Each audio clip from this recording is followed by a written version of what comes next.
Hello guys, welcome back to this channel. In this today's tutorial, I'm going to show you how to drop fruits and seeds and grow according to game of.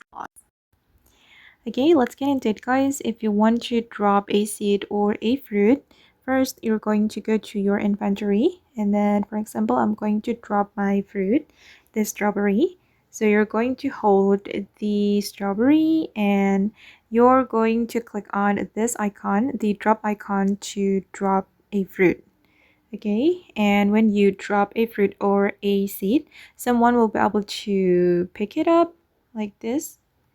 Okay, and on Grow Recording PC, guys, you won't see this drop icon. Instead, if you want to drop your fruit or your seed, you can use the backspace key. So just tap the backspace key on your keyboard to drop fruits or seeds. And actually, you can also drop a pet. Just click on this drop icon, and someone can pick up your pet or your fruits that you have dropped. Thank you guys, and that's how you can drop fruit and seed in Grow Garden 2 game of Roblox.